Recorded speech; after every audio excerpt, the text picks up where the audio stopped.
itu artinya hampir seluruh simpul-simpul kekuasaan terjerat dalam praktek korupsi.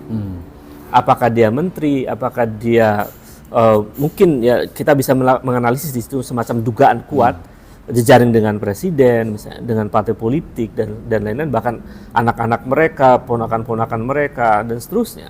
Itu satu praktek korupsi yang luar biasa yang merajalela, dan itu diakui oleh presiden sendiri bahwa korupsi di Indonesia itu sekarang sudah merajalela dan dia sebut sebagai extraordinary crime, kejahatan yang luar biasa.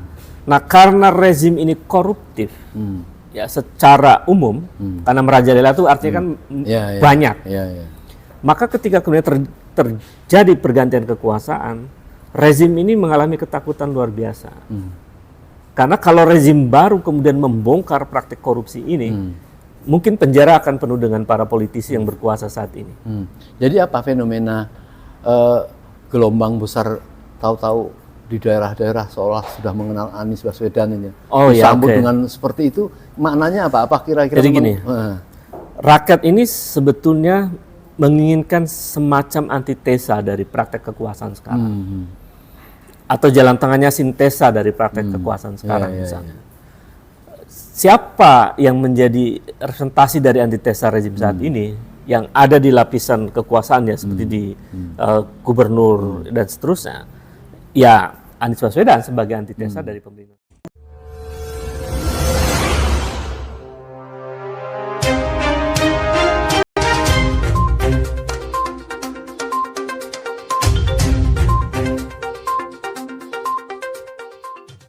Assalamualaikum warahmatullahi wabarakatuh. Waalaikumsalam warahmatullahi wabarakatuh. Pemirsa, kita senang sore hari ini bisa ketemu dengan Kang Ubed. Ya. Ada hal yang sangat menarik kejadian di UBK ini, di GBK maksud saya. Tapi kejadian di GBK itu sebenarnya kan ada rangkaian yang sebelum-sebelumnya.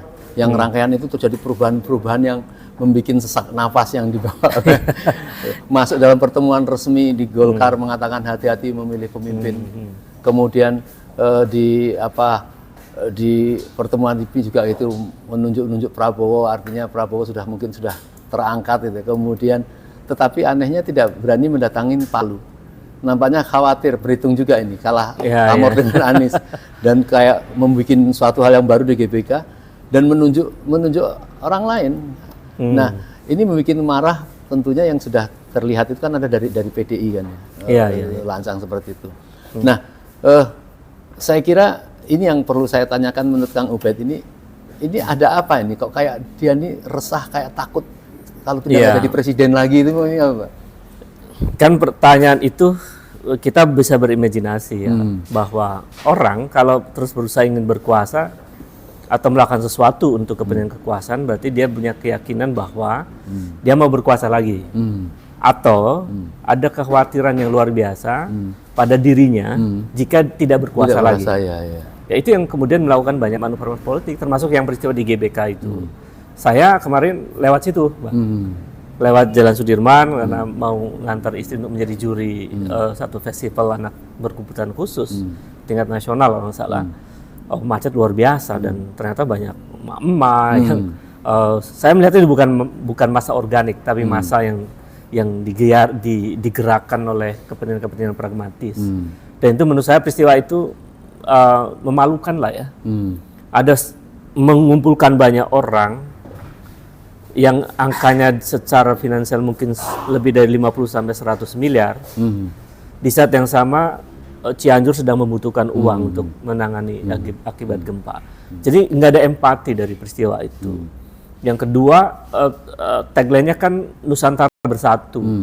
Tapi di belakang layar mereka tidak bersatu. Narasinya bukan persatuan, tapi penangkapan, provokasi kan seperti yang disampaikan oleh Benny Ramdhani terhadap presiden untuk menangkap kelompok-kelompok kritis dan seterusnya. Jadi narasinya bukan narasi persatuan tapi justru narasi perpecahan.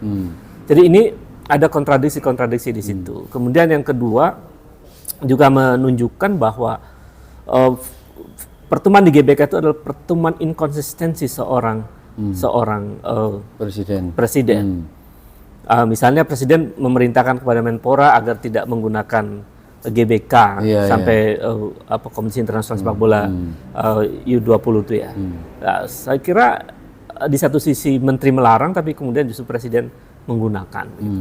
Kemudian di sisi lain misalnya presiden menyatakan sesuatu yang sebetulnya menurut saya tidak berkualitas. Misalnya mengukur seorang pemimpin itu dari ciri-ciri fisik. Itu kan apa ya, levelnya turun gitu, rendah itu. Karena hanya di zaman sebelum abad pertengahan orang memilih pemimpin berdasarkan fisik. Setelah modern kita lebih pada substansi kan, pada kualitas.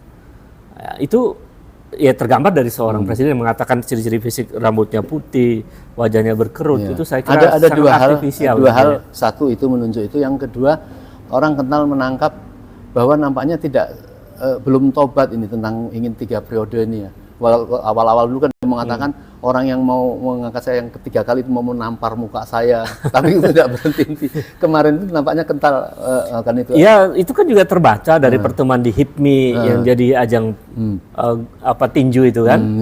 Itu kan sampai muncul ada diksi amandemen dari seorang ketua DPD di hadapan presiden, dan presiden nampaknya juga menikmati situasi itu, dan itu menggambarkan bahwa ada ketidakpastian yang disuguhkan oleh presiden untuk menghadapi pemilu, dan bahkan mungkin pemilu juga mungkin ditiadakan dengan narasi amandemen UUD 45, dengan narasi tidak hanya UUD 45, tidak hanya amandemen, tetapi juga misalnya bicara soal tahun 2023 adalah tahun yang gelap dan seterusnya. Itu kan narasi-narasi yang diproduksi untuk kepentingan-kepentingan yang sangat politis, yang mestinya itu tidak diucapkan oleh seorang presiden. Kang Ubed melihat apa komen dari presiden pada saat Ramdhani mengadu domba gitu? Apakah nampaknya setuju atau? Iya, saya sih melihat presiden tuh menegaskan mau dikencengin gitu. Jadi maksudnya apakah mau dikencengin begitu? Jadi semacam ada persetujuan dari presiden. Dan memang presiden ini kan menurut saya ya salah satu kelemahannya kedalaman berpikirnya di situ yang menjadi persoalan yang menurut saya kurang ya. Nah, saya kira kan ini yang menurut saya lama-kelamaan bahaya kalau dibiarkan. Artinya seorang pejabat melakukan sesuatu yang sifatnya katakanlah inkonstitusional ya, baik dalam 3 periode, apalagi Ramdhani sudah mengatakan fitnah omongan ini, kalau dibiarkan kan berbahaya. Nah, saya melihat sekarang kalau kita menanggapi secara runcing, saya melihat senang ya lahirnya nongolnya para tokoh-tokoh muda ya, doktor-doktor kayak Bang Ubed, kayak Pak Yani, kayak Pak Marwan, semua banyak lah itu. Nah, mengapa tidak mencoba menyuarakan ya? Dulu ada petisi 50 ya. Itu semua mengeluarkan gagasan-gagasan, kemudian timbul narasi yang kemudian melakukan suatu perubahan ini. Apa itu tidak bisa dilakukan? Sebetulnya kaum cendekiawan hari ini itu, dan sudah berkali-kali sudah mengingatkan pemerintah ini. Melalui misalnya ketika revisi Undang-Undang KPK, kaum cendekiawan juga berkumpul untuk menyatakan sikap. Kemudian tes wawasan kebangsaan pada waktu itu juga, kemudian termasuk Undang-Undang Omnibus Law. Dan kita sudah terkonsolidasi sebetulnya melalui apa yang disebut dengan KIKA, Kaukus Indonesia untuk Kebebasan Akademik. Itu adalah kelompok intelektual kaum muda yang kemudian memiliki pikiran-pikiran jernih agar bangsa ini diselamatkan dari situasi yang membuat demokrasi makin buruk, korupsi merajalela, hukum tidak ditegakkan dengan benar dan seterusnya. Itu kegelisahan kami itu sebetulnya ada, dan kami sudah bersuara.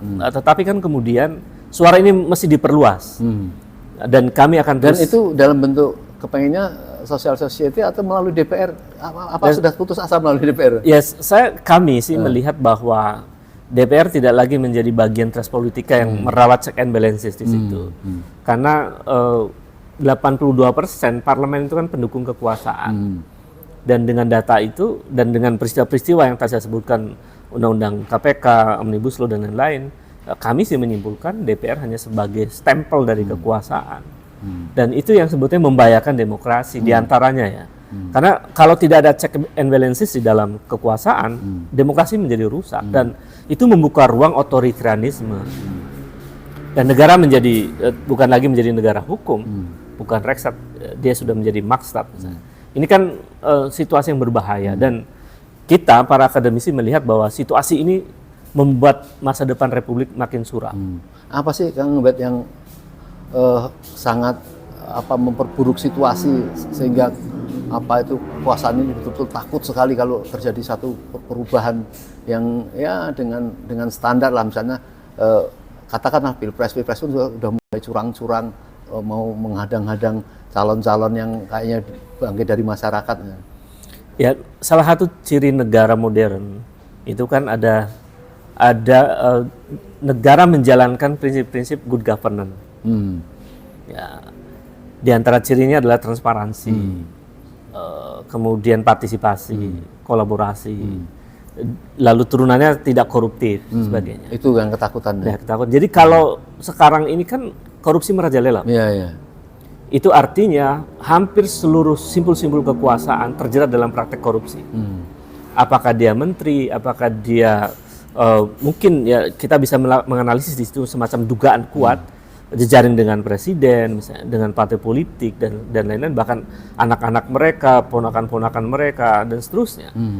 Itu satu praktek korupsi yang luar biasa yang merajalela, dan itu diakui oleh presiden sendiri bahwa korupsi di Indonesia itu sekarang sudah merajalela dan dia sebut sebagai extraordinary crime, kejahatan yang luar biasa. Nah, karena rezim ini koruptif, ya secara umum, karena merajalela itu artinya kan banyak. Maka ketika kemudian terjadi pergantian kekuasaan, rezim ini mengalami ketakutan luar biasa. Karena kalau rezim baru kemudian membongkar praktik korupsi ini, mungkin penjara akan penuh dengan para politisi yang berkuasa saat ini. Jadi apa fenomena gelombang besar tahu-tahu di daerah-daerah seolah sudah mengenal Anies Baswedan ini? Disambut dengan seperti itu, maknanya apa? Apa kira-kira? Jadi gini, rakyat ini sebetulnya menginginkan semacam antitesa dari praktek kekuasaan sekarang. Atau jalan tengahnya sintesa dari praktek kekuasaan sekarang misalnya. Siapa yang menjadi representasi dari antitesa rezim saat ini yang ada di lapisan kekuasaannya seperti di gubernur dan seterusnya? Ya, Anies Baswedan sebagai antitesa dari pemerintahan sekarang. Dan mungkin Anies juga bisa menjadi sintesa dari kekuasaan yang berlangsung hari ini. Ini dari lapisan kelompok politik yang ada di tingkat kekuasaannya gubernur. Jadi di antara gubernur, Anies adalah antitesa dari pemerintahan sekarang. Dan bisa menjadi sintesa dari pemerintahan sekarang. Tapi kan ada juga kelompok-kelompok di luar gubernur yang bisa menjadi antitesa dari pemerintahan hari ini. Siapa? Kelompok oposisi.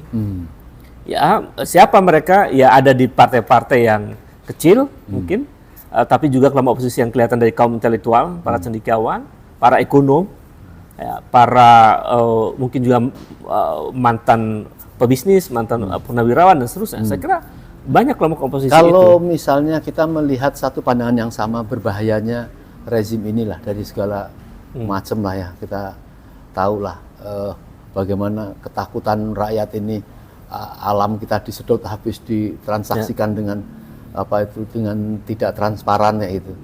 Baik kaum oposisi ataupun para pendukung-pendukung ini apa tidak niscaya bisa disatukan yang penting untuk menyelesaikan ketakutan ini. Jadi sebetulnya dalam banyak sejarah perubahan ya, Bang. Jadi perubahan itu pasti akan terjadi ketika rezim makin mengabaikan aspirasi publik. Di saat yang sama muncul harapan baru dari masyarakat. Nah, saya melihat ini tahapan ini sedang terjadi. Jadi ada proses di mana rezim makin mengabaikan publik sedang terjadi sekarang.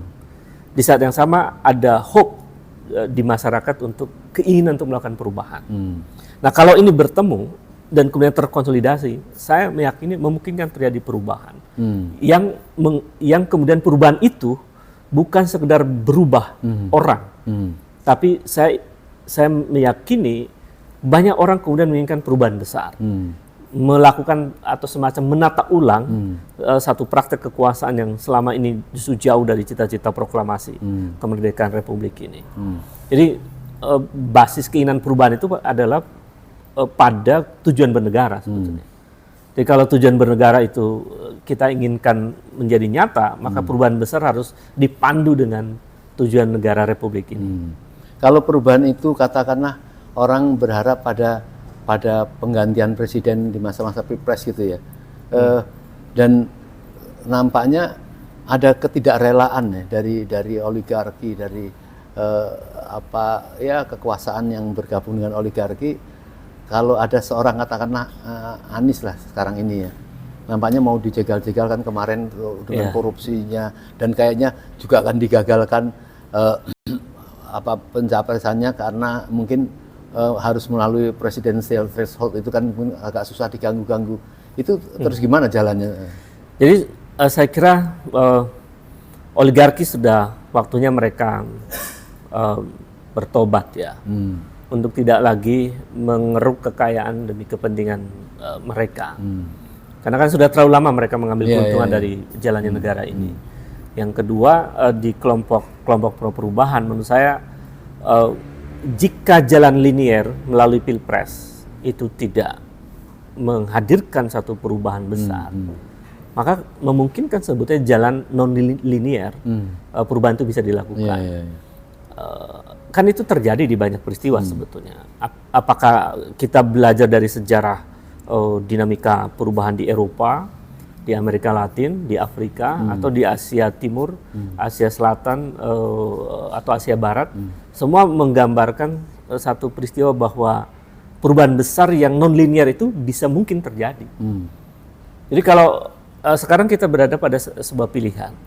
Kalau perubahan linear melalui mekanisme elektoral, kemudian dibendung, dihalang-halangi begitu, padahal yang ingin berubah ini sebenarnya untuk kepentingan Republik, untuk kepentingan negara.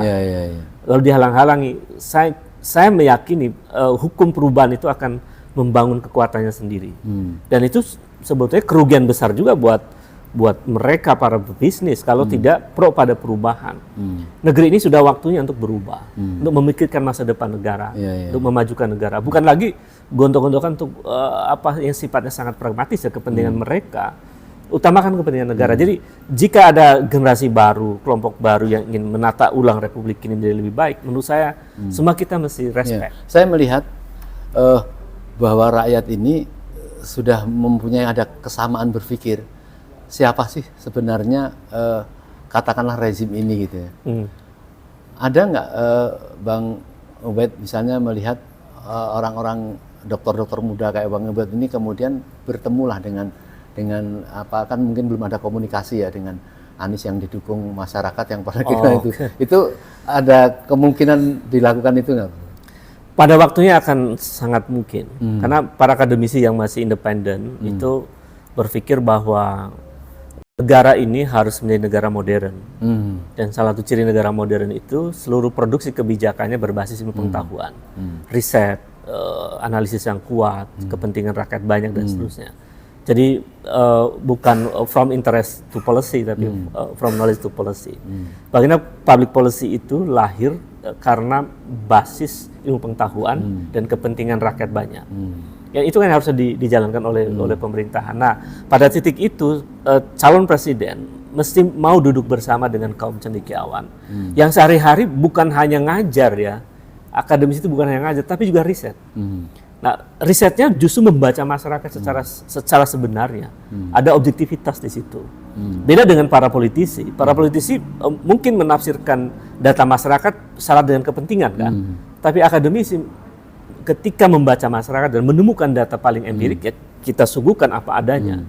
Dan para pengambil kebijakan, calon pemimpin, calon pemimpinnya, Anies Baswedan dan lain-lain, saya kira mesti mendengarkan kaum cendekiawan untuk menata ulang Republik ini agar basisnya ilmu pengetahuan. Jadi dan negara ya, modern. Bang Ubed, masih bisa kita menyelamatkan negeri ini ya? Saya kira sepanjang masih ada kaum cendekiawan yang masih independen, para tokoh masyarakat dan pebisnis yang masih mengutamakan kepentingan rakyat banyak. Saya masih optimistis.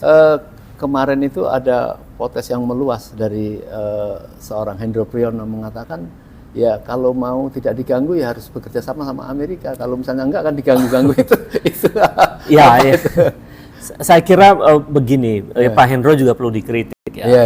Jadi Republik ini merdeka dan memiliki kedaulatan. Jadi kita tidak boleh anti terhadap asing. ya tidak boleh anti terhadap negara-negara yang secara global menjadi bagian dari negara kan.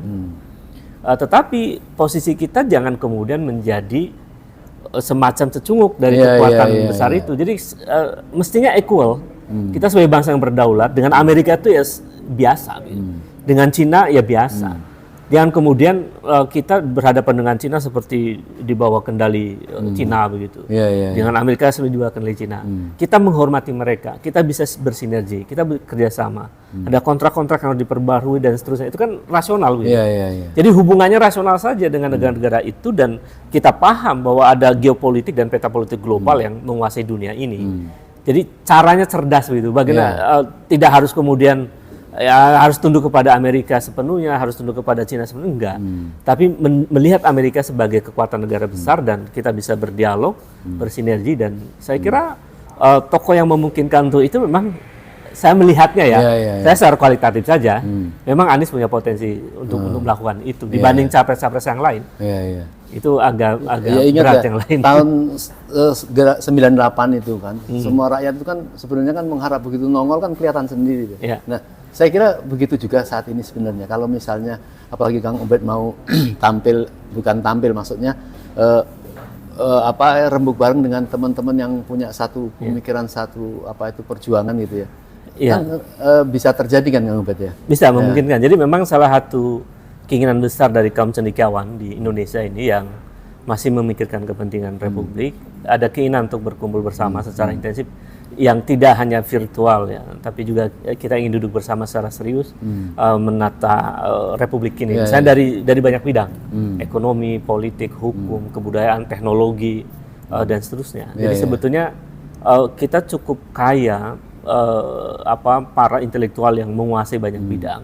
Tapi itu belum dijadikan sebagai sumber daya yang dioptimalkan oleh pemerintah. Jadi kita berharap sekali ya, artinya memang melalui yang nyaman di tengah-tengah masyarakat ini seolah kan yang perubahan yang tidak pakai revolusi lah, yaitu dengan dihargainya pilpres ini ya. Jadi jangan dijegal-jegal nanti malah menjadi, karena ada orang melihat sekarang kan ada plan A, plan B gitu ya. Plan A ini seolah ini sebelum pilpres ini harus selesaikan ini, tapi kan faktanya kan demo-demo kita ini begitu kokohnya mereka dipatahkan semua, dipecah semua. Jadi kekuasaan yang menghalang-halangi kebaikan, menghalang-halangi perjuangan keadilan, menghalangi agenda-agenda perubahan yang baik, saya kira pada akhirnya dia akan tumbang sebetulnya. Itu hukum teori sosiologi politik ya. Dan kalau itu terus dilakukan, itu memungkinkan menimbulkan kekuatan baru untuk melakukan perubahan yang lebih besar. Jadi maksud saya misalnya ada orang-orang baik, orang-orang cerdas, orang-orang yang berpihak pada kepentingan rakyat banyak lalu dihalang-halangi untuk menata ulang Republik ini. Saya kira kekuatan menghalangi itu pada akhirnya akan dikalahkan. Dan berbahaya kan kalau kemudian pada akhirnya justru terjadi situasi yang kacau begitu. Jadi menurut saya ya sebaiknya lawan politiknya menempatkan lawan itu secara sehat begitu. Jadi kalau kompetisi ya sehat saja, tidak perlu kemudian. Jadi kan mestinya itu yang dihadirkan oleh kekuasaan ya, dia yang bisa memfasilitasi untuk yang terbuka, yang baik kan mungkin rakyat kan tidak terjadi dendam. Tapi kalau dihalang-halangi ini malah bisa menimbulkan banyak. Betul. Ini kan situasi baru kan, bisa melakukan perlawanan dan gerakan yang lain-lain. Jadi saya kira sudah saatnya ya rakyat yang terus sama-sama ingin melakukan perubahan itu berkonsolidasi, kemudian di saat yang sama juga elit politik mestinya berubah untuk welcome terhadap kelompok-kelompok yang ingin melakukan perubahan-perubahan besar. Tapi kalau menghalang-halangi, saya meyakini justru akan terjadi perubahan yang lebih dasar dari sekedar proses-proses elektoral. Baik Kang Ubed, saya kira ini pertemuan awal yang nampaknya kita bisa memprakarsai hubungan-hubungan dari teman-teman yang memang harus mengkerucut untuk menyarankan baik-baik lah. Amin. Insyaallah. Terima kasih Kang Ubed. Sama-sama Bang. Assalamualaikum warahmatullahi wabarakatuh. Baik pemirsa, insya Allah ya apa yang disampaikan Kang Ubed tadi memang ini kita tunggu-tunggu ya untuk bagaimana bisa merajutnya para anak-anak muda intelektual lah ya, biar bisa menjelaskan perubahan-perubahan ini secara saintifik, lega dan nyaman. Insya Allah menjadi harapan kita semua. Assalamualaikum warahmatullahi wabarakatuh. Assalamualaikum.